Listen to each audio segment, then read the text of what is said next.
Hey, you're listening to the Reasons Podcast. Sit back, relax, and enjoy.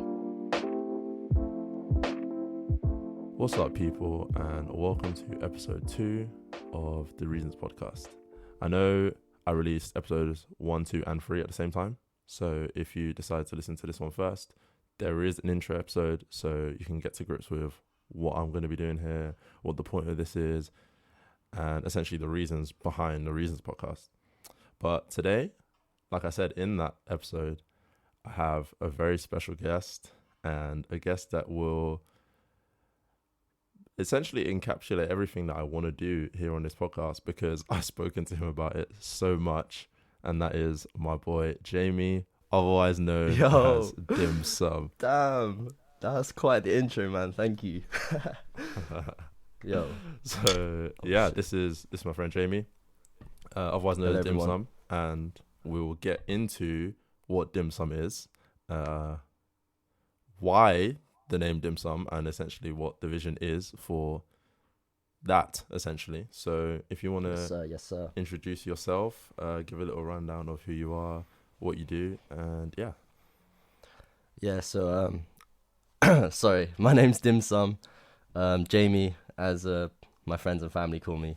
But I've been doing this music thing for like a year now, something I'm really passionate about. I don't know how it came about, really. I just started one day just listening to music, got really inspired, and now I'm here. I've made a couple songs. I'm excited to keep on going, and I love this shit, really. I don't know if there's anything else you want me to say, but yeah. Nah, you're cool. But yeah, me and DimSum, me and Jamie, we've been friends for, how long have we been friends for now? Bro, it's been a minute. 6 years. Yeah, because when I moved to Norwich, well, it's funny actually, because when I moved to Norwich, obviously I made friends at school, but we were in opposite halves of the year, so we didn't actually see each other that much. So true. Yeah, as I much feel as we've gotten really close, recently, maybe past couple of years, exactly, throughout uni and stuff. So we met in school, and obviously it's actually quite difficult to stay in touch with a lot of people from school, especially high school and sixth form, because you go so far from each other. I guess, I mean, Jamie was in Sheffield, I'm in Nottingham still, so I guess we were lucky that it wasn't actually that far, but we actually stayed in touch relatively well. No, I'd say very well, in fact, compared to a lot of my other friendships. So video gaming and stuff mainly, but yeah, exactly. That was a good thing that we were doing. Yeah, that's how we met and where we met. Actually, video games is probably a good reason why we're actually such good friends, because for real, the passion was so crazy, was there, especially man, in lockdown. Yeah. So that's just a little intro to this episode. We're going to be talking a lot today about, as the title will tell you, balancing your creative passions. I guess it's very relevant to the both of us, because we both have had a lot of creative passions, and we're now putting them into practice, essentially. As Jamie said, he's doing the music, and I mean, as you guys can see from the recording of this podcast, I'm recording a podcast and I have a YouTube channel. So for those of you, like I said in my first episode, that don't really know where to put your creative passions and don't really know what to do with yourselves, I guess we're kind of good guinea pigs, or good cases of actually being able to put that passion somewhere. So, True. So I did want to start by just diving into the music, because this is also maybe not important for you, but it'd be nice for you to actually put yourself out there and have people know a little bit more about you, and just the ins and outs of DimSum as a person, as an artist, and if you want to just talk about where the name came from first, because 100%. Yeah, that's quite interesting. I think I was actually preparing for this by just going through my old diary, journal entries, whatever you want to call it, just reading through when I first started doing this, what I was really what was going through my mind and stuff. I think what it really was about was just me wanting to express myself. Just there was parts of me that I just didn't know, or I wanted to discover more about myself, and then I just was going through this journey of self-discovery, and just at one point music just like spawned out of nowhere into my life, and I started writing like just for fun. Really, I was excited. It was fun, and like DimSum came up in actually like some of my early bars. It was like 3 at the back, grind for a 6-pack, and I'll be on by 9 for my mum's dinner, DimSum, and like that was one of my favorite bars, and so I was just That's cold. That's cold. I was I was just writing, spitting that a lot to my friends and stuff, just like because my friends are good. Like he's a DJ, so I just hop on the mic sometimes. And that just kept going through my mind like DimSum, and like if you don't know, DimSum's like it's like this Chinese Cantonese dish, like collection of dishes, which is like a lunch thing in China, very popular. Oh yeah, Jamie is Chinese. So. Yeah, I am Chinese. Sorry. I should. Yeah, you can't really see my face. I've got but yeah, so that's just always been something I grew up with, eating with my family, and like Chinese culture especially is like all about sharing. Like the way you connect with people is by eating. Like so, you go out to restaurants. Like I know here in England it's all like drinking and stuff like that, but in China it's all eating. So massive. When I grew up, it's all I did, you know, just connect with my family and stuff like that. So DimSum's always just resonated as well. So yeah, the name's DimSum. And yeah, I don't know what else you want me to say about that really. No, that's cool. Just a little insight because yeah, the name DimSum. I guess we know you, so like DimSum kind of makes sense because yeah, like I said, you're Chinese, so it kind of like makes a bit of sense. Right. But yeah, for the people that don't know, that's where DimSum came from. Pretty cool story, and yeah, that's. Oh, and also, sorry, I'm sorry cutting you off, but the actual, I was like, after I actually chose the name DimSum, I looked at what the translation was. So the English translation for DimSum is "touch the heart," and I thought that was sick. Like I didn't even know that at the time, but I was like, damn, that's sick. So yeah, bro, that's beautiful. That's beautiful, for real. But yeah, so I mean, like, a lot of the time when it comes to, I guess a lot of people, when they want to begin doing something, they want to start a passion or a creation of some form of content or just any media. One thing that they often do think about a lot is a name. And they think, oh my God, what do I call myself? What do I name myself? And for a lot of people, that's a really big barrier. I remember when I was like younger and I wanted to make YouTube videos, I had no idea what to call my YouTube channel. And a lot of the time, whatever comes to you naturally is the best thing, because reasoning 100%. with Ralph, for example, me and Jamie were just playing COD, right? And we just decided to change our names on the game. Like we just decided to just randomly change our names. And Jamie went with DimSum. Obviously, he'd already thought about it before, and I just went with reasoning with Ralph, right? Because for some reason, like I don't know why. For some reason, it just bro. hit. Yeah, like it just hit, right? And now, not like it's taken off like it's a really famous name or anything, but for me it's perfect. And even this podcast, the Reasons podcast, it was the first thing that really came to mind. And a lot of the time it doesn't really matter. Like I was saying this to my little brother, who coincidentally also makes music a little bit. He's like 15, but he's become making music, so he's doing even better than I was. He was like, oh my God, I don't know what to call myself. But then I was like, bro, Dave is my favorite artist in the world. And if someone told me, all right, I'm going to start a new music career, I'm going to be called Dave. Bro, like that just sounds, like... do you know what I mean? Like it doesn't really matter at the end of the day. So if any of you are a bit worried, like, oh my God, I really need a fancy name, a cool name, it doesn't really matter. You know, just go with what feels natural, what feels good. Yeah. And you have to do what's authentic to you. And you've done many videos on that. So just try tap into that authenticity in yourself. Go within, and it'll find you. It will find you. The name will find you. Exactly. Even if you start and you know you've got just a name, and you feel like after 3, 4, 5 videos, 5 songs, you know you want to change it, that's perfectly fine. Like we've seen that with a load. I mean, Dave's started as Santan Dave. He probably put Santan in there like, oh, it's gonna be really cool, and it was like, you know, I'm just messing with Dave a little bit more. So. Yeah, if that's a barrier for any of you, don't even worry about it, and you know, just get started. But yeah, that's the name. That's, you know, how long you've been doing the music for. But and also the passion that you have for it.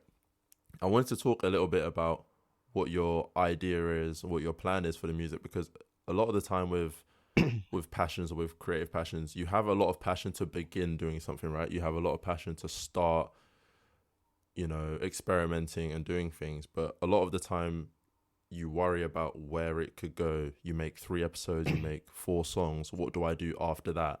And Right. I just wanted to kind of talk about like what your view is for the future, what your idea is for like the plan for DimSum. Is that making it mainstream? Is that just having fun? So yeah, just a little bit about that. Right. Damn, that's a great question. I could go many different ways with that. Where I wanted to go when I were where do I go? Okay. Well, when I first started doing this, I just wanted to express myself, right? And I think I want to carry that on until, the day I die. So that will always be an underlying motive for me. But where I want to take it with like, I just want to see, it's like sort of like a fuck around and find out. Like, I enjoy doing it. I love doing it. And like the excitement I get creating music is just really cool. I just want to get it out there, just show the world what it is. And whoever likes it, whoever doesn't. I want to like connect with people that are more like, who resonate with it. Like, I just want to find more people like me, like myself. Like the message I want to spread, I hope it, can help at least one person, because music, what I've realized from doing this is that music is so powerful, man. Like, listening to music is like, it's more like listening to words can change your mindset, but listening to music like does that. It's so powerful, like tenfold, like the emotion behind it, everything. It's like sort of like casting a spell, if you will, music in a way, because it really can change the world. So, yeah, I just want to like sort of, I guess, just give my input into like the music world, because at the moment it's shit, man. Like all these like big names talking about like, sex, drugs, and whatever. Like, it's not a good message to spread. So I really just want to, spread a more positive message. I do hear that, and sorry, you could see a lot like when Dave became. I know I'm talking a lot about Dave, but he's my favorite artist, so I guess I know a decent amount about his music and whatnot. But when he was becoming quite a big artist, people really resonated with the fact that his music was a bit more like poetry, and it was real life things, and essentially he was just telling his stories or telling political stories or whatever, just in music form. And like you said, for a lot of people that changed the way they looked at things. Like, I remember when Question Time came out and he's there just like berating the government and whatnot. I mean, it's such a good song, but it also changed the way a lot of people looked at politics, looked at the way that the country was moving, and it really does open up a lot of these issues to people who would never have thought about it before. Because I know a lot of people who would have listened to that song who never really been interested in politics, but by listening to that song and hearing the things he had to say about it, just with a beat in the background, it changed the way that they thought about it. It really did change their lives, so I do like that. I do hear that. And I like what you said about just, if you can help one person, that would be enough for you, because that's the same thing that, I said in episode 1, same thing that I want to do with this podcast and, with any media that I consume, is that if there's anyone out there that I can help get into this or get into something, or can answer a question that's been, burning inside of them for like 3 weeks or 3 years, then for me, that's enough. I don't even need to know that I've done it. Yeah, it's just the fact that you were able to do that by literally just sitting here, opening up recording software and talking about stuff. The fact that that can help somebody so much, to me, is like, I'd be selfish to not do it. It'd be selfish to just leave all of this knowledge or these conversations to just be in the PlayStation party, because the PlayStation party has held some crazy conversations, some nasty conversations, in there, but also some beautiful conversations, some gems. Like, to keep them just in the PlayStation party and for only Sony to have those would just be unfair. Like, we have to share this with the masses. And I do like that as a vision, because it'd be very easy to see other people in the industry, right, who are making music, who are doing really well, and especially in this like you said, this new age where certain songs just blow up because they say a lot of, you know, provocative things. It could be very easy to be like, all right, I want a lifestyle like that, and just chase that, you know, make songs like that, because that's the fast track into the spotlight, if that makes sense. And, you know, I could do the same with this podcast. I could come in here and, you know, just start talking about really, you know, polarizing and explosive topics, because that's going to get clicks. But, you know, as a vision, as a plan for something, I always like to say that if you don't enjoy doing something, you're not going to do it for very long. And 100%, man. That's not to say that other podcasts that make that like polarizing and provocative content, that they're any worse than this. It's just that those people, they must enjoy doing that. They must enjoy those topics. They must enjoy what comes with, you know, having to talk about those things. And the bag, I guess we're just not like that. Yeah, the bag, you know. So for them, like the bag. That's all the motivation that they need. But, you know, I guess for some people, I guess like me and you, like that isn't it. So to chase that, to look for that, would just be really robbing ourselves. So yeah, no, I do like that, and it's cool because, I mean, obviously we already knew because we're friends that we kind of share the same, you know, vision, kind of plan for media. So yeah, that's pretty cool. If you want to add anything else about your music, you can. I'm gonna link DimSum in the description, and I appreciate any that. links to. Do you want me to? I don't know. Do you want me to link your personal Instagram? I don't know if you want that. But like, Yeah, sure. Do whatever. Okay, yeah. Blow me up, all bro. the Jamie stuff, all the dim stuff in the description. Like I said in episode 1, I'm still, obviously because I'm still new to this, I don't actually know exactly what communities you can create. And obviously on YouTube, there's a comment section, there's like a community tab, so it'll be all in there. But for Apple and Spotify, like I said, that stuff's just hell. Like setting it up is just hell. Like I actually have no idea why it is so difficult to just create an episode or podcast. So I'm gonna figure it out. But yeah, all of the links to my stuff, to Jamie's stuff, will be there. And bro, go stream Novelist. This is like one of the craziest songs that I've listened to. Like, it's actually just such a good song. Like yesterday, not like a flex or anything, but I was running yesterday, and I ran a half marathon yesterday just randomly, and come on, Novelist came on at like 18k, and at 16k of a half marathon, like I actually want to die. Like the first 16k is fine, is whatever, but after that it's actually just hell. And the 2 songs that carried me through were Skyfall by Adele. That song was actually just like, if you need a little bit of inspiration, do you know what I mean? Like you just chuck on Skyfall. And then Novelist came on, and I was like, bro, you can't quit now. Like DimSum he's singing to you right now. DimSum's rapping to you. You need it. Bro, he's telling me to keep going, and that's crazy. So it was so motivational. Like the song was just like, it was not even motivational because of the lyrics. It was motivational because that's my boy. Like that's actually my boy on the tune. Like, so yeah, go stream Novelist. All the Jamie stuff will be in the description, the comments and whatnot. And yeah, that's about it for the music, I guess. Yeah, it's brand new, so if you want to add anything it's still more, very early. Yeah, I could add a few bits.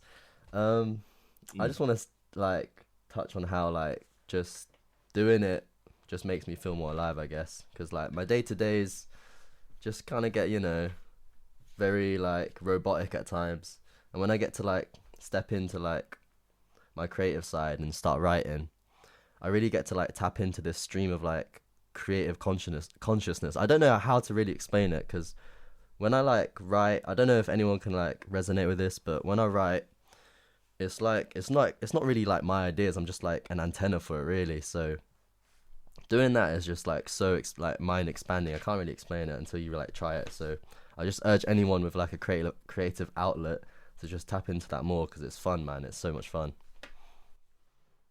But yes, that's what I've been saying. Like any of you that have any passions, like we are like living proof that you can actually do something with it. You just have to actually start. So yeah, thank you for explaining the music, explaining the name, the vision, the passion, the idea, the plan.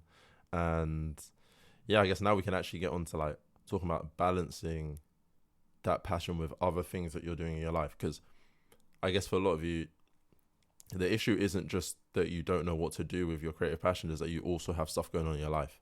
You know, you might have a job, you might go to uni, you might, you know, play a sport, you might just have lots of things going around, you might look after someone in your family. So having that balance is very important, and obviously we found a way to balance it enough that we could start. So I guess if we just get into that, and I guess in your case it's a bit different to mine because our experiences at uni were quite a bit different, I would say. Yeah. Like with our courses especially. So I guess I'll start with mine, and then we can get onto yours and like what your experience was like. But I guess for me, the balancing between like my creative passions and uni in general was quite difficult because I actually really, really enjoy my course. I mean, I'm here for a 4th year for a master's. Like, I didn't have to. I mean, like I said, I graduate, like I said in episode 1, I mean, I graduated and, you know, I could just stop and just do this, not full time, but like put more time into doing, you know, my YouTube, my podcast and whatnot. But I actually really enjoy my course, and yeah, I'm coming back to do another year. I also play basketball at the uni, and actually I'm the president of the club. So like, I actually found like a really deep passion for running the club and developing the skills that I've, I guess, cultivated from running the club. So finding time to, you know, do this podcast, run, play basketball, study was quite difficult, but you just have to remember that if you fill your day up, or if you fill your schedule up with things that you're passionate about, you're going to do them. Like, you're going to want to do them. You know, like, let's say I have a lecture in the morning. If I'm really passionate about, I guess it's a test really for actually how passionate you are about something.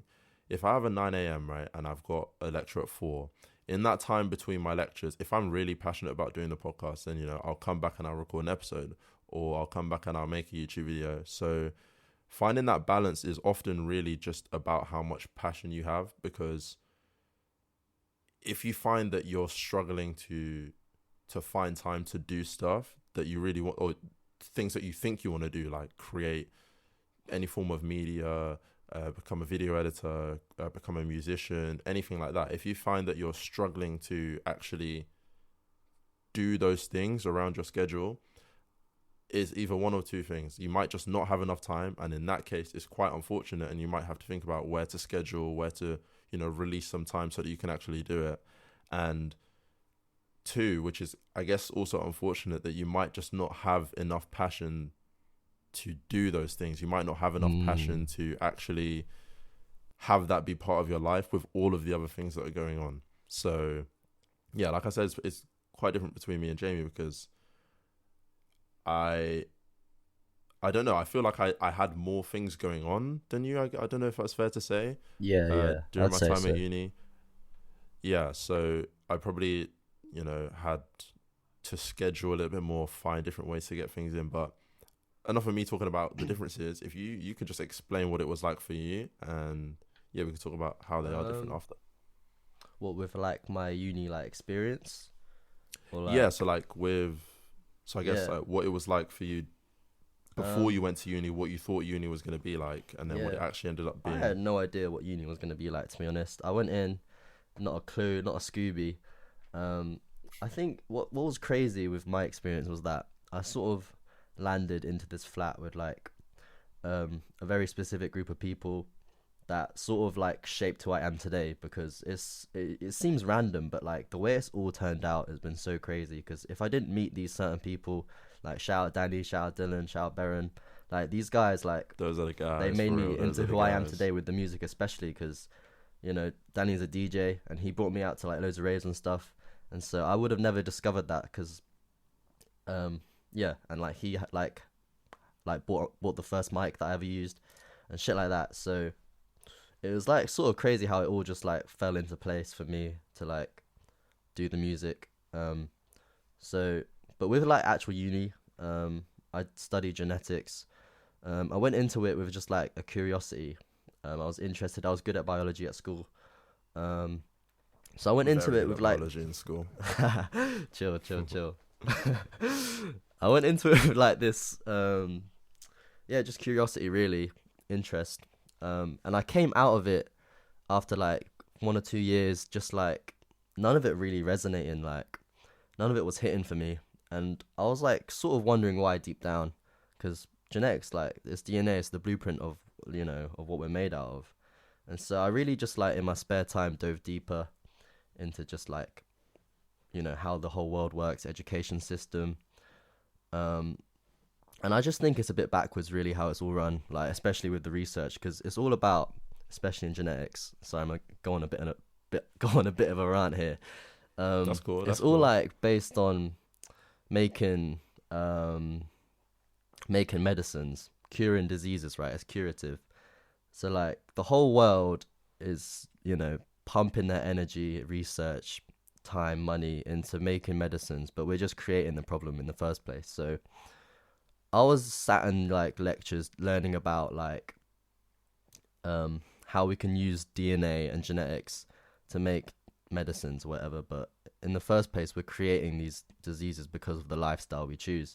So I just think it's a bit like it's like a endless endless goose chase, if you will, if that's the saying. What the fuck? Yeah, I mean, I I just get feel what like you, yeah, I mean, yeah, I just feel like we're on a never-ending cycle of just trying to cure the diseases that we make. So yeah. I was just like, what the fuck am I And doing in uni? Really? Sorry, you go.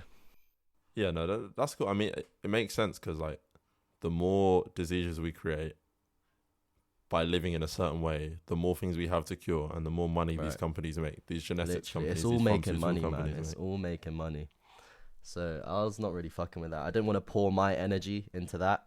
So I was just really looking for other like things to do. Like I think a good way that I started just going about things was just really deliberating with myself on what was like truly like important to me. So just self-discovery and just like understanding what was giving me power and what was taken away from my own power. So I started doing that, and over time just started doing more and more things that were just like given to my experience. So yeah, basically. So yeah, so like as you said, like your course didn't really hit in the way that you wanted it to, or you thought it might. Right. When you discovered the passion for music that you said, and you know you got into it with, just a quick side note, Jamie's housemates might actually just be like some of the coolest people I know in the whole world. Like Dylan, Danny, and Baron are actually just so cool. Like they're actually like I'm fortunate that you met them, because then I got to meet them. They're actually so cool. And yeah, shout out to Danny, because DimSum might not have been a thing if not for him. So it's like it's crazy how I probably would not be doing this right now if it wasn't for him, especially. And like yeah, and the others just like support and like everything. But yeah, it's, in life like things like that happen, man. You just gotta like sort of, and you sort of know what's right. Like I don't know why I chose Uni of Sheffield, but it just sort of happened. So some things in life just happen, man, and you just gotta surrender to it. It's crazy. yeah. I mean, even like in my case, like, I study philosophy, right? But I was meant to study, well, I wanted to study philosophy, politics, and economics, and the grades that you need to get in there were A star AA, and I ended up getting ABC.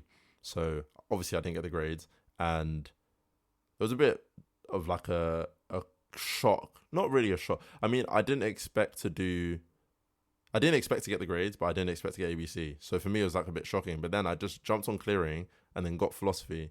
And after literally week 2 of doing philosophy, it was at the same uni. I was like, I wanted to come to uni in Nottingham no matter what. But after like week 2, I was like, this might be the best thing that's ever happened to me, because there was no passion for the politics and the economics literally after like week 2.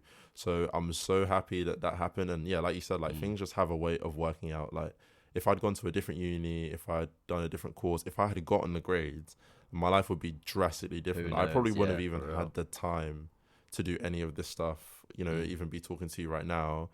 So yeah, like you said, like things literally always just work out. But back onto like the balance, right? Obviously, because you didn't enjoy a course that much, and you said you weren't pouring so much time and energy into it, did you find that like finding time to do music was easy, or was it still a little bit challenging? Because obviously you still have other things going on, like you still got friends, like relationships and whatnot. But how did you find fitting your music into all of that? I think in a way, what's coming into my mind right now was it was a bit of an escape, to be honest. I've not really like looked back too much on when I first started, and how I felt and what life was like, but I think it was a bit of an escape because I was really confused at the time. Like, I was going through this like process of just like really just starting to question everything in life. And so I was just a bit confused, and music was a good outlet for that, to just pour my like thoughts into, especially like what I was thinking at the time is really good for that. So yeah, I was just really confused. And so whenever I was just like had like an overwhelming amount of thoughts, I just, you know, put on a beat and like it would just flow. So yeah, that was definitely something. But also, like, I'd go out a lot with my mates, like raving and stuff, and like just during the raves, I'd love to just start spitting bars out of nowhere. Right. And like just writing down. Sometimes I'd literally be in there on my phone note app, just writing like fucking bars and shit. So it was just really fun as well. So I just couldn't really help myself, to be honest. It was just, yeah. Bro, I remember when you first told us that it was going on and we went out in Norwich.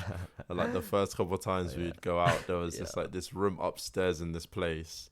Like the downstairs is like you can't really spit to this beat. It's kind of like the sing along, because it's Norwich, like, you know, they all love their indie music and stuff, so it's like sing along. But then there's the upstairs, which is a bit more like housey techno kind of, and you just start spitting like in the middle of the dance floor. Like it would be so crazy that it could just flow like that.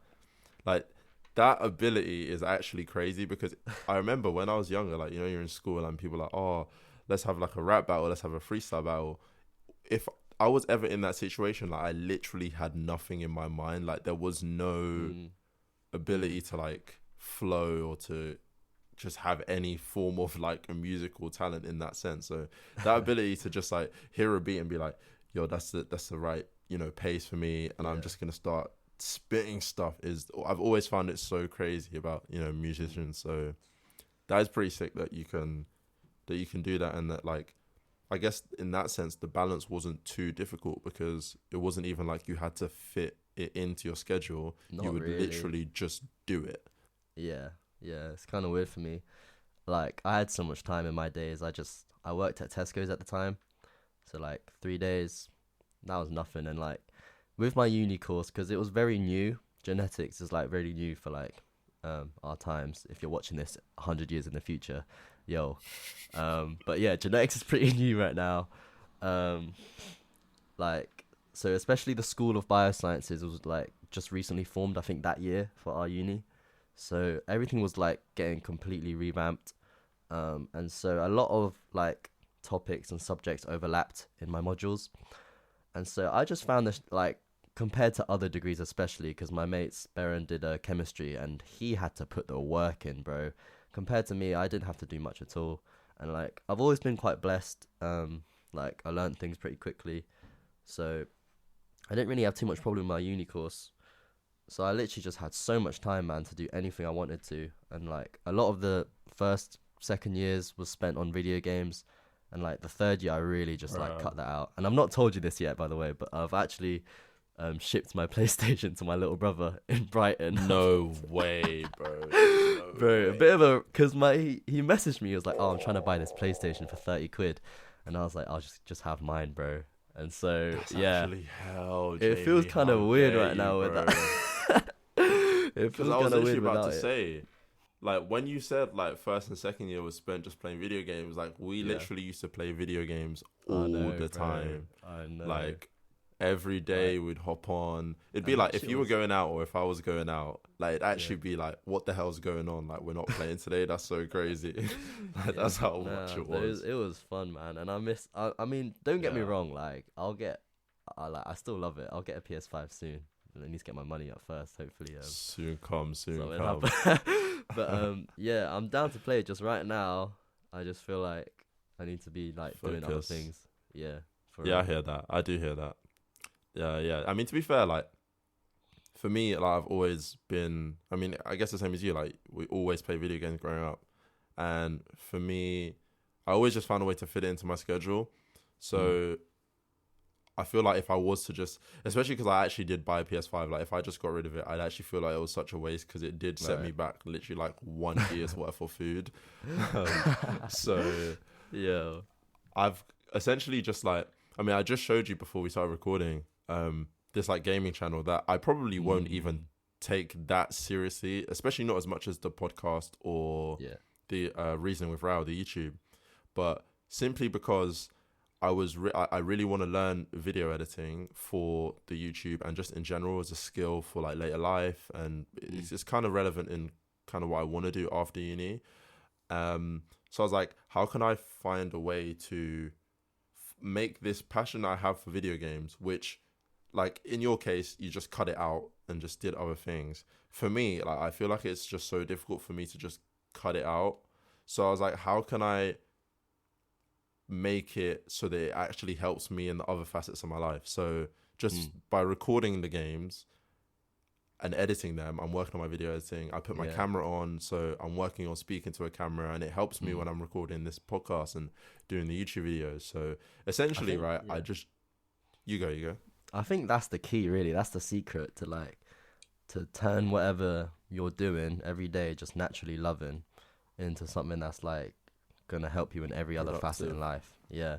I think that's the secret. Yeah. So like, I don't even like I've made a couple of videos, right? But like, I'm gonna be honest, like I started making like this Madden Ultimate Team series, like No Money Spent series, and like I'm actually just getting cooked, so like I don't even feel like I can put that out yet. So I've actually just I've been recording them, and I've been editing them, but I've not actually posted them. And I guess it's not really that deep. Why don't you want to post them if you're getting cooked, Bro, Jamie, I played game 1, right? I lost like 34-10, and like losing by more than 20 points in Madden is like losing 5-6-0 in FIFA. Like that's a lot. Right. You have to actually be very bad in comparison to lose by that much. But imagine and it was when just you start winning though, and you have the videos of when you were losing, bro. You know what I mean? I've been off stream grinding a little bit. I've been getting my building my scheme. Crazy. Yeah, for real. I've been mining a little bit. So like now I'm not terrible.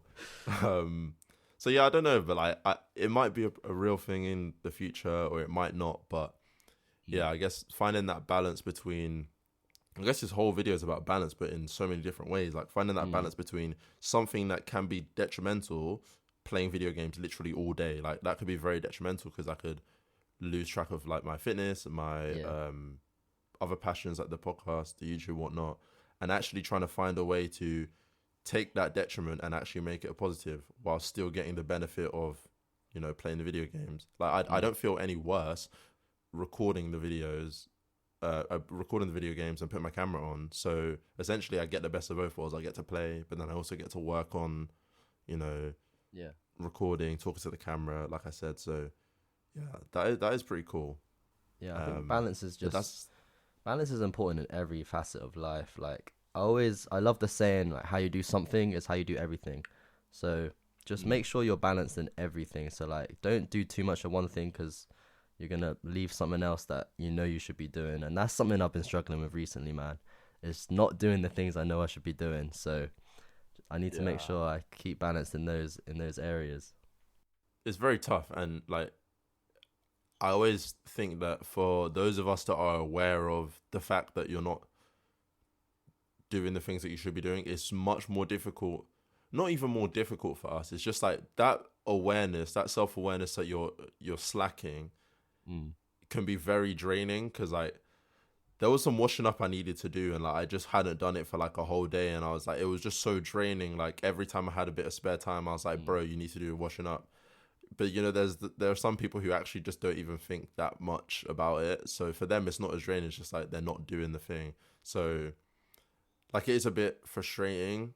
But then at the same time, when you're self-aware, you can rectify those things. You know, you can get back into doing the things that you should be doing, and you know not exactly what you should be doing, but like, you know what I'm trying to get at, right? So that having that balance is, like you said, like being well-rounded in that balance is very important, and it's especially important when you're trying to start putting your passions into some project, some creativity, because it's very easy to just be like, right, I'm starting this now, and then you just focus totally on this. Like I was watching this video about this guy who started video editing, And he literally would say that he just locked himself in his room for like 2 years. He barely did anything social. And then he started resenting video editing because that's all his life was, you know. So keeping that balance is. I think there's good and bad things that come out of like dedication as well. Like it's because balance can mean a lot of things. Like because it's hard to explain. Because some people can be really successful. Everyone's different, obviously, first and foremost. But some people can be really productive doing like 10 hours of this and, you know, only 1 hour of something else. But other people can be like 8 hours, 2 hours. So you just got to really figure it out for yourself and know what the right balance is for yourself, really. Yeah, that's very true. I mean, we've got preseason basketball going on right now. And one of my teammates, Ryan, was asking me and my other teammate, Ben's like a bit older, like he's doing his PhD. And obviously I'm just starting my master's. So he was like just asking for some advice. And he was like, what's the difference between, because he's going to second year, like, oh, what's the difference between first and second year? And I was like, you're going to have to, you know, get better at scheduling. You know, you'll have less time to do things that you want to do because it's like obviously a bit more important because it actually counts towards your grade. And it's obviously a lot harder. And he was like, oh, like, what's the best schedule? And we were like, bro, there isn't any best schedule that we could give you because Ben, for example, is the most plan-heavy guy. Like everything that he's gonna do, he has it planned. Like he's really good with planning, and he really enjoys to plan, and it makes him feel comfortable. Whereas I'm the complete opposite, right? Having a really set out big long plan of like how I'm gonna do my day makes me feel really restricted, and I just spend the time leading up to. Let's say I've got something to do at 11. I spend the time leading up to 11 thinking, oh my God, I've got this thing coming up. And for me, it just doesn't work, right? So Ben and like Ryan probably looked at both Ben and I like, wow, these guys probably have their heads switched on. They've got, you know, advice that I can like tap into. And then he finds out that we are totally different in the way that we go about that. So for you listening, and I guess for me and Jamie even, the balance in the way that you actually do things is so different. Like you said, like everyone's different, and that amount of time you need to put into X compared to Y is going to be different for each person. So you really just have to find it out. You know, you just got to figure it out for yourself. Experimentation is key. It Very is. key. Yeah. You've got to try doing some stuff like, I mean, You gotta try. That's the main thing, because a lot of people get caught up in the trap of just thinking it over. Should I do this? Should I do it this way? Should I do it that way? But really, you'll never know until you just start doing. Like, action is always going to be better than anything else, and than inaction. So just start doing. Yeah. I think that's something I need to do. Like, I need to put my money where my mouth is and start doing that as well. But we could all be better, obviously. But action is truly the only thing that like can get you anywhere. Yeah. So you can watch as many. I found this especially playing Madden, getting my ass beat, just getting cooked by everybody. Right, I can watch as many YouTube videos telling me how to play the best defense, and I'm still gonna give up 50 points a game. Right, but by playing the game, you're gonna see why you gave up 50 points. Right. Like, you don't have to play the exact same as a guy on YouTube. You don't have to follow the same schedule as a guy on YouTube. So really, the only way to get better is by actually playing, in my case, or just doing things and figuring out what works. So paradoxically, yeah, that's the word. That's the word. There's a balance to be struck. You know, there's irony to that, because you do have to obviously go back and think over what you did right, what you did wrong. So yeah, there's a balance to be struck with action and, you know, reflection.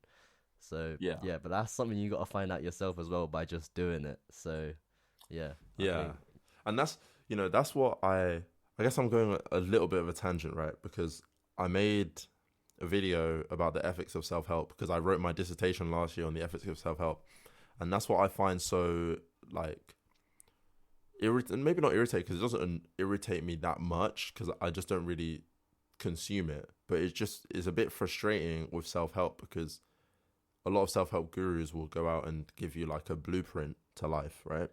But it's kind of, you know, the way I see it is kind of like what you said about pharmaceutical companies, right? They create issues or like diseases, and then they make medicines to fix them, and they make tons of money. It's kind of the same with self-help gurus, right? Because a self-help guru will give you tons and tons of advice, right? But because everybody is different, there are going to be problems with you implementing that advice into your life. So those problems that you've got from reading the self-help book, you then have to go and rectify by reading another self-help book. And this, it just goes on and on and on, right? Because there is no one perfect way to life. So this book telling you how to fix all of your problems in 15 minutes or how to fix all of your problems in one book is just going to lead to problems that you're then going to want to go and read another book to find out how to rectify. And I guess that's my problem with self-help, and I guess in some cases like podcasts as well, because like I said in episode 1, there are a lot of podcasts out there that just are really like, I guess they're like positive and they're trying to help you, but I think sometimes they miss the point that the way that something helped you is not going to help somebody else, right? So you can talk about your experience of putting X, Y, and Z into practice, but you have to also realize and let your viewers know, let your listeners know that it might not work for them because they aren't the same as you. And in that case, I guess having you on, Jamie, is perfect because there are some things that I could tell you to do that just don't work. And there are some things you could tell me that you've done that work for you that just don't work. So really, you do have to experiment and find out for yourself, really. I mean, yeah, that's the key. Fuck around and find out. And I've been doing that. And I've So found out true. so much about myself the past year. Like, I've learned so much. I think I'm more myself than ever. Like, I used to be really quiet, especially, like, I mean, when I was a kid, I was really, like, loud and outgoing. It's actually crazy because I was thinking about this the other day. You know, show and tell. Did you ever do it? But in, like, year 2 or whatever. Oh, yeah, When you, like, yeah. We bring something in. You bring something in and you show the class. Me and Tommy, my good friend, I've known him for ages. In year 2, we used Shout out Tommy. we used to actually perform songs. So that's crazy to look back on now and No see what way. I'm doing now. So yeah, in show and tell, we just like perform like, I don't know, whatever cartoon we're watching, like the theme song or whatever. Wait, that's... And to see what I'm doing now is crazy, like just reflecting and introspecting back. So yeah. That's crazy that you said that because, like, on a similar note, when I was in year 4, because when I was young, I was actually not a great kid because I was so loud. Like, I was just disruptive, like that kind of loud where like I'm the kid that the teacher says stop talking, like that, right? But I remember in year 4, I performed We Are Young by Fun, I think it is, in the talent show. And like, there isn't like an official winner of the talent show, kind of, really. Like, you kind of just, you get through to the final and then you perform in front of school. I mean, I guess it's the same in most schools. Like, you audition and then you either get told, sorry, not very good, or, oh, this is good. And then you perform in front of the school. And I remember I was so nervous going up there, but then I performed the song, sung the song, and like, got, it was fine. It was good or whatever. And then I also performed in front of parents. And thinking about doing that now it was so terrifying for me. Like, the last couple of years, I just felt so nervous in like public spaces. But I guess now doing this podcast is like I've come full circle from, like you said, you used to, do your show and tell. Then you went through a period where you're really quiet, and now you're kind of expressing yourself again. So yeah, that's pretty interesting, like little parallel. But I guess that comes with really just finding yourself. Yeah, I think what's important to know is that if you look at children, like, they are just themselves authentically. Like, they don't give a fuck. Like, they're running around playgrounds, like, screaming, shouting. They're just being themselves. So just really try tap into that inner child of yours. Like, if you can, just, like, envision yourself. Something that's really helped me, and I heard this of someone, I can't remember who, just to, like, envision your 8-year-old self or whatever, 10-year-old, and just, like, envision them in front of you and just see what they would think of what you're doing now. Like, is it true to who you are? And just, that's a good way to, like, that's helped me anyway. To just be more like authentic. We spoke about this, like, I don't know, like a couple weeks ago. At like, what was it, like 2:00?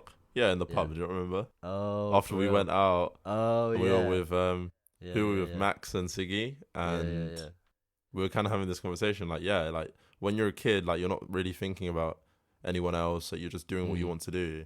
And then you kind of grow up and you get to high school. And I always say that high school is like the most toxic environment you could possibly be in. It's just like a lot of kids growing up where, like, it feels like society, this is all of society. Everything that happens to you is like the most important thing ever. So you start curbing yourself. You start thinking about, oh, what's this person going to think about what I do? And then you get to, Literally. I guess it's different for everybody, but we've got to the age now where we're tapping back into that inner child. And I guess that's why we're seeing things in our current selves that we saw in our kid selves, in your year 2 self, in my year 4 self. So like that is a really interesting parallel. It's a very interesting like circle of life, I guess you could say, that we're basically just becoming children again. Yeah, I mean, and being a child's fun, man. It's like we're here to have fun. Like at the end of the day, that's so true. If you're not having fun, what's the point? It's very playful. It's fun. So why not? Why not? Because who cares what anyone else thinks about you first and foremost? Because the whole world's gonna tell you who you are until you start telling them. So exactly. Tap into that.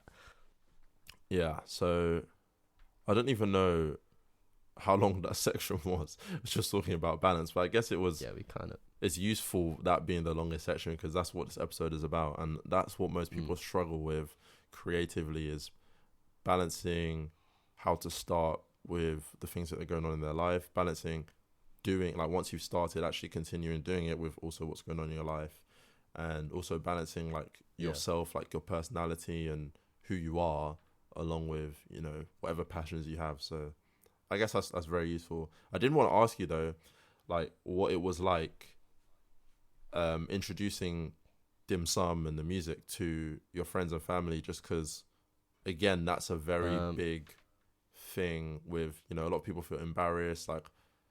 So yeah, you just get into that. What was it like introducing it to your friends, your family, and whatnot? Yeah, so I think like around the start of this year, I introduced it to people. My friends at uni always knew because I was sort of doing it with them. But especially with like you guys from home, my family, my parents, I've still not shown them a song yet, but we'll get onto that later. But, showing you guys was, I mean, it was just something I wanted to do. Really, it just came with like wanting to express myself.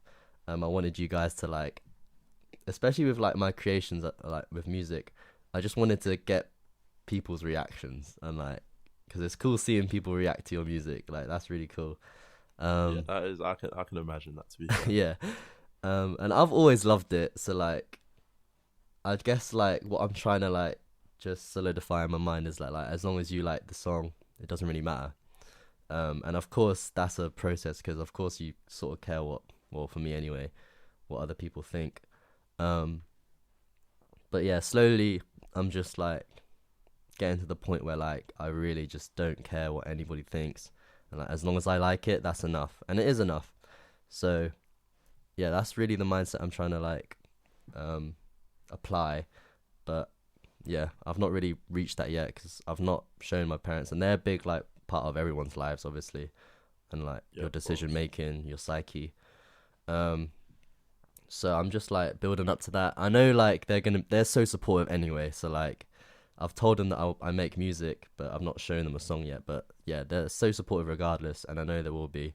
I just have to bring myself to tell them or show them. I mean, I hear that because like that idea of I don't care what anyone thinks is so like contemporarily, I guess that is the word. Like it's very modern, it's very recent, and it's very in fashion, like just doing what you want to do and not caring what anyone thinks. But I did see this really interesting post about doing that being very difficult. Like doing the whole I don't care what anyone thinks is very difficult because essentially the way they put it was like there's a hierarchy of amount you care or amount you should care depending on how important that person is to whatever it is that you're doing or just your life in general, right? So if what my friends think is not really going to affect me that much, then they should be near the bottom of the hierarchy, right? So you can't go into a job interview, for example, and be like, well, I don't care what anyone thinks, I'm just going to go do whatever, because in that moment the person that's interviewing you, the company, is right at the top of the hierarchy. So I guess in this case, because or the way that I would see it, right, is that it's often difficult for people to tell their parents because their parents are one of the few people in the world that are almost always at the top of the hierarchy. They're almost always influenced in your life somewhat and quite a lot, because in this case, I guess you're making a decision about your life, right? You're making a decision about what you want to do with your time, and what your parents think you care about a lot. Like, people do really care about, so they're at the top of the hierarchy. You know, you can't just be like, oh, I don't care what my mum thinks, because to a lot of people that's very crazy, because it's very important to them. So I guess like finding and balancing your hierarchy, or creating your hierarchy for your different situations, is maybe not advantageous, but like a different way of seeing the whole don't care about what anyone thinks. Because I just think what's important with that hierarchy is that you have to be at the top. of course, that has to be. And if that's not the case, then you got to really think into why that is. I mean, I've found that sometimes that I do find myself not being at the top of the hierarchy, especially in like I find it for some reason when I play basketball a lot, right? If there's a situation where like I think I can score, or like I feel like it's a good opportunity for me to go and score, I really need a bucket for my confidence or something, right? I'll still pass the ball, because I'm like, my coach is going to be concerned with my decision, or my teammates will prefer it if I pass them the ball, because then I'm a better teammate. But sometimes you just have to be like at the top of the hierarchy. I mean, that's why a lot of professional athletes will always put themselves first, and that's why they're professional athletes, because you have to kind of have that mindset. So it is difficult sometimes to keep yourself at the top.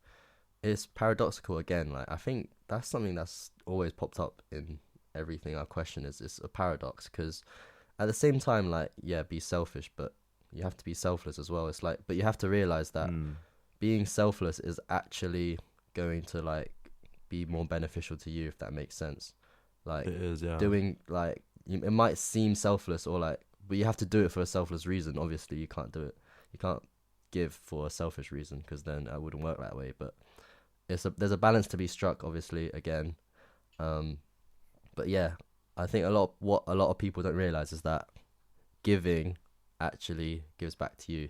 To the person that gives, more will be given. Of course, I always think a lot about that, because a lot of the jobs that I've gotten in my very short life thus far, I've not actually gotten any jobs. Maybe actually I did work at McDonald's, and I did apply for that like a regular person, but like a lot of people get jobs at McDonald's quite easily anyway. But like the jobs that I've gotten, so I got a job at this hospitality thing in my second year uni, like just doing these like Christmas parties, and I got it through a friend. I got my job at the Weatherspoons that I work at in Norwich through my friend. I got the job that I have at this Chinese restaurant in Norwich as well through like my friend. So a lot of the time, by being selfless and generating relationships, because that's what being selfless really does get you, right? Is people like selfless people. People like to be around selfless people, and if you do that a lot, you generate relationships, or you create relationships that will inevitably give back. Like if I'm at a job, right, and my boss goes, I really need somebody for this role, I'm going to think about the people that have given me stuff, the people that have been selfless towards me, and I'm going to give them that opportunity first. Like one of my housemates from last year, her friend, this situation basically happened where the guy's boss needed him to find somebody for a role, and he asked me. And it's not like, oh wow, I'm such an incredibly good person or anything, but if I'd been selfish in situations where I could have been selfless towards that person, I would not have had this opportunity. So you've got to keep yourself at the top of the hierarchy, but like it does really, like I said, depend on the situation. Like the hierarchy is not static, you know. Your friends are not always at the top, you know, your boss is not always at the top, your coach is not always at the top, and it changes. And like we said, you kind of just have to experiment and find out what situations warrant what hierarchy. So right, you are right about that selflessness coming back to help you, because I mean I've experienced it firsthand. So yeah,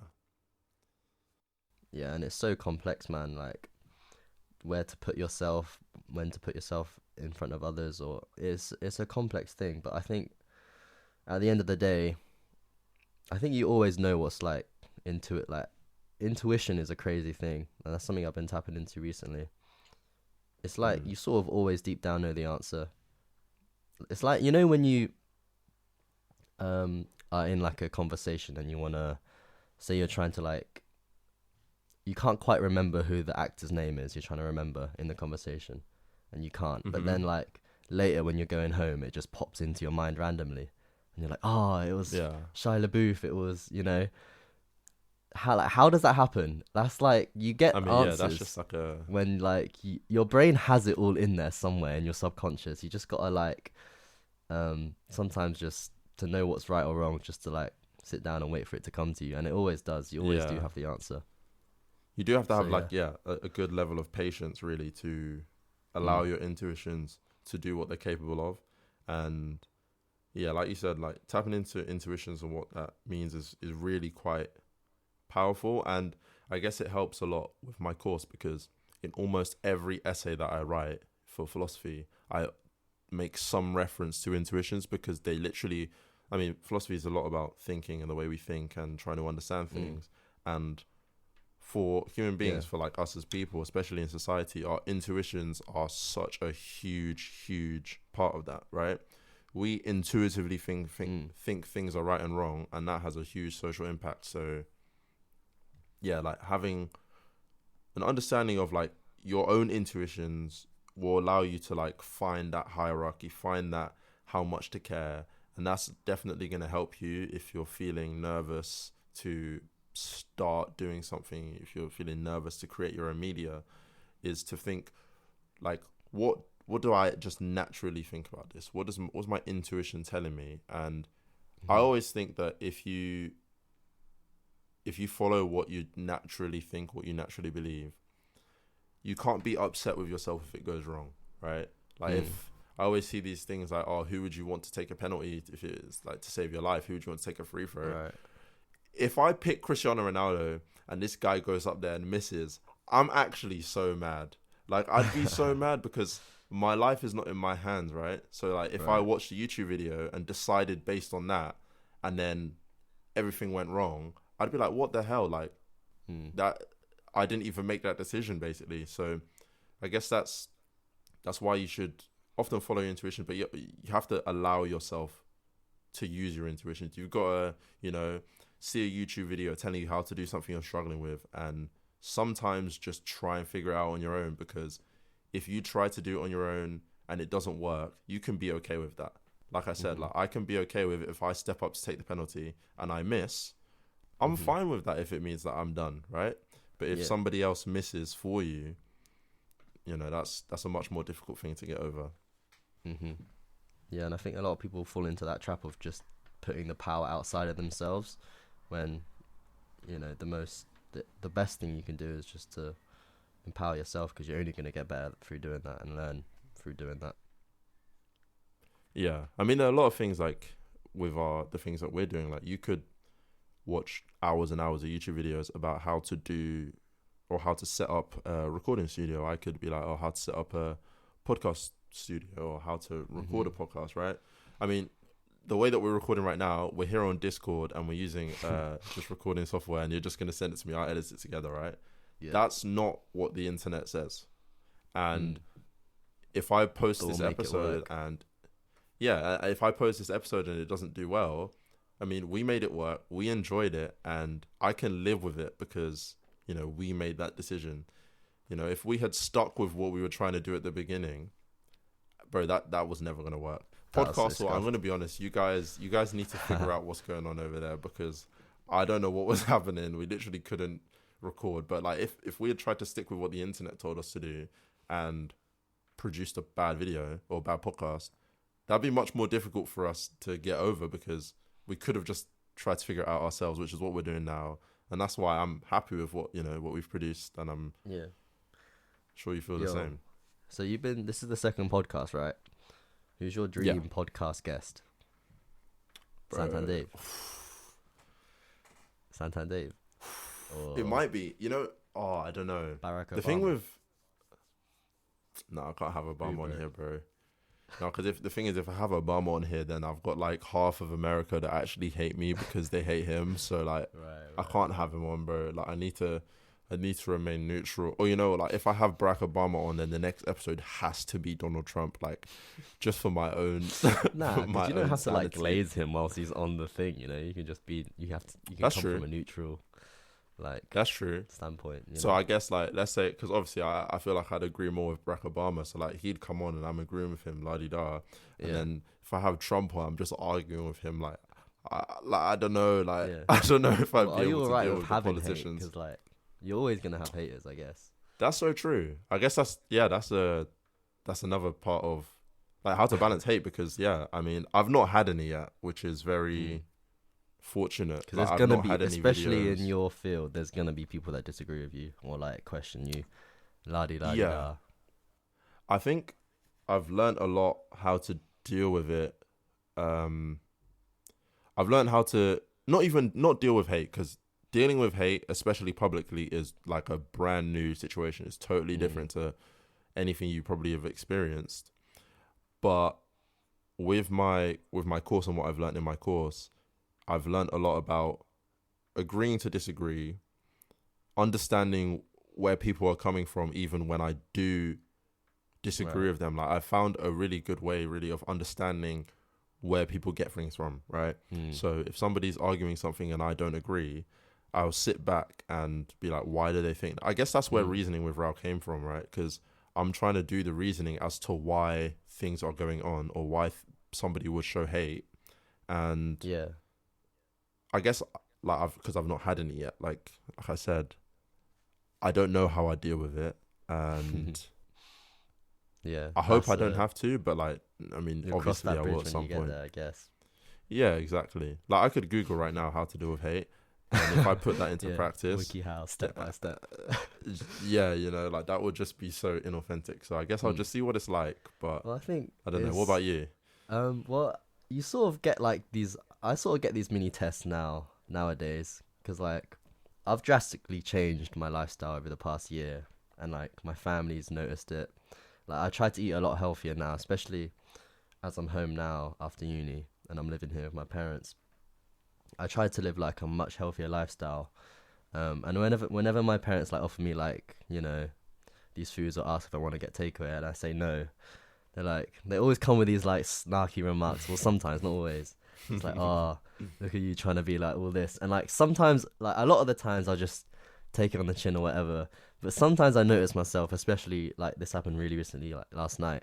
Notice myself, snapping back or like giving a a reaction like, what? No, I'm not, or like whatever. Yeah. And like that just shows me that like there's still a part of me that in my ego, or whatever, that still cares about what other people think about me, or like especially because parents are such a big part of that. So it's just like noticing that, I guess, is the first step, and then just really trying to like dig to the roots of like why that is, like why am I reacting when I know who I am, right?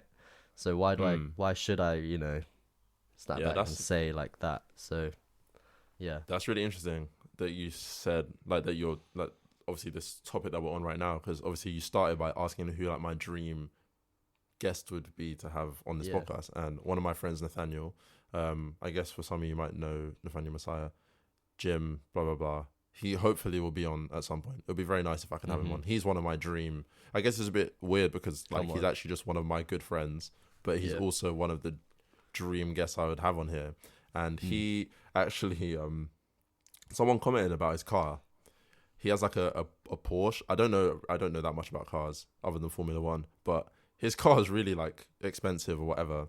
And someone commented about his car and basically saying he doesn't have any money. And he made like a response reel, basically just like snapping back at his hater. Yeah, and all of the comments were like, bro, like, don't even worry about that. You don't need to worry about, haters. Like, you don't need to respond. Like, just don't respond, blah, blah, blah. They want and it showed me like, first and foremost. Yeah, That's exactly. what they want. Right. That person who commented is nowhere near as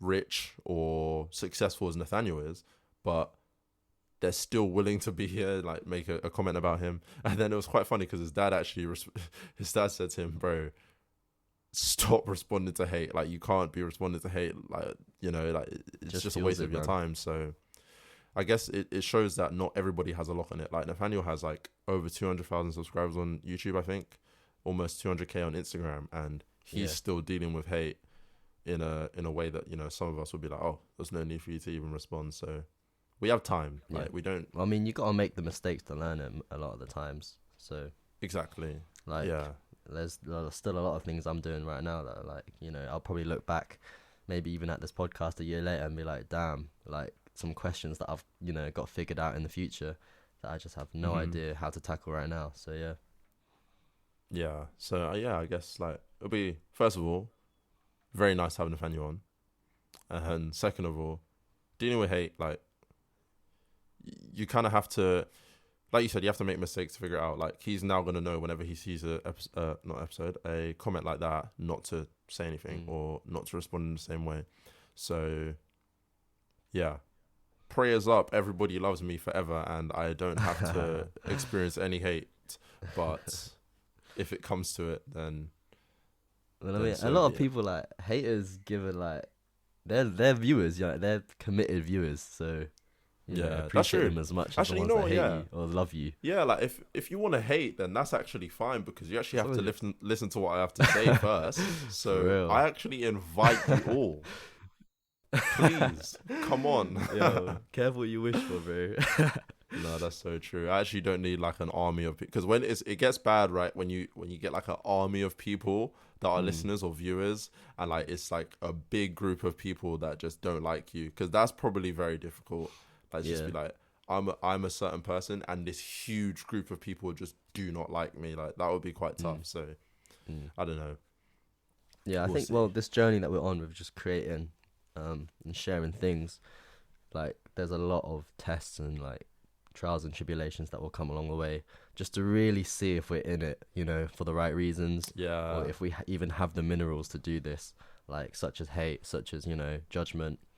And like a lot of a big one is like low viewership or low engagement. For real, you could do really well, and like, then something starts going wrong, and you're like, oh no, I'm not doing it anymore. So for real, it's all a journey, man. You gotta love it.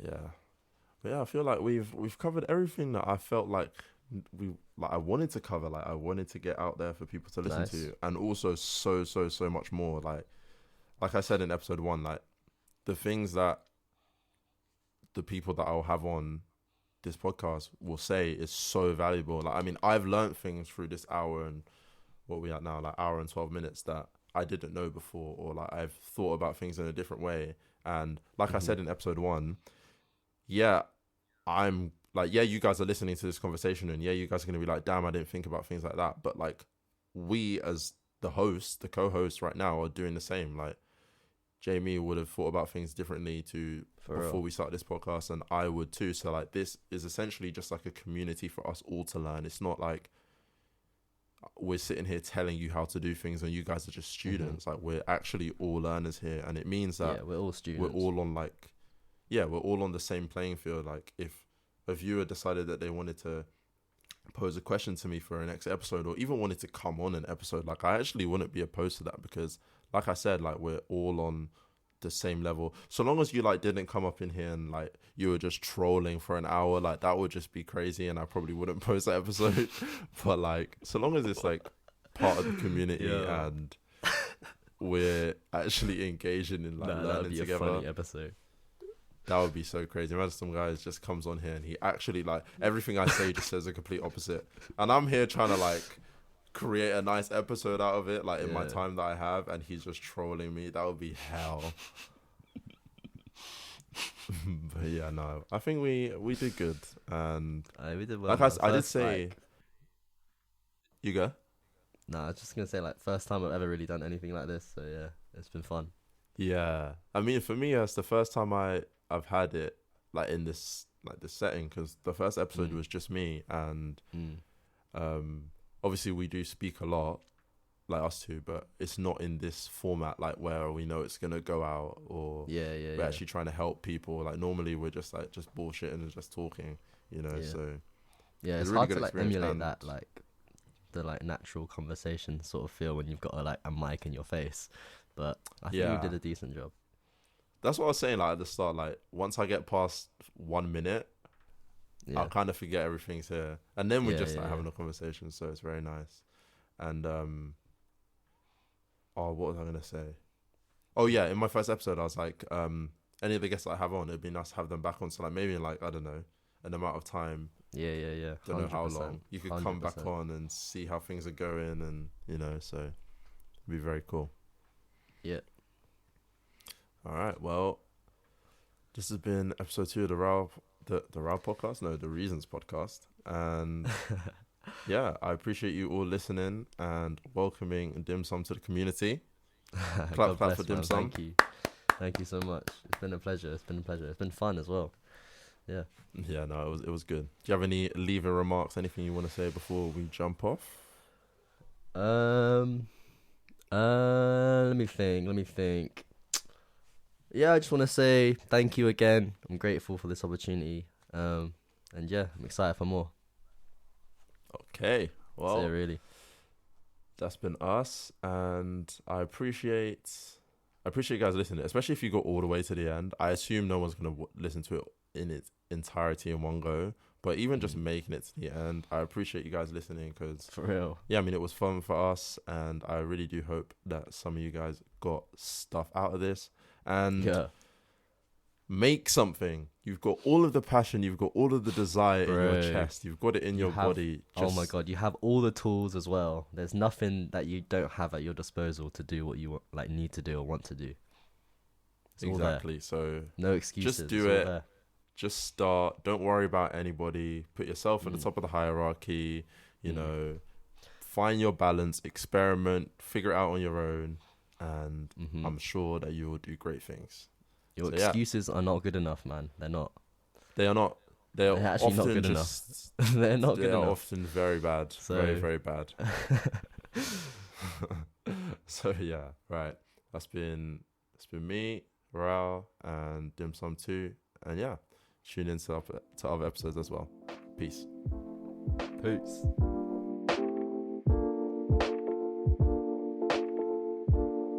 I hope you enjoyed this episode of the Reasons podcast. Make sure to tune into the next episode.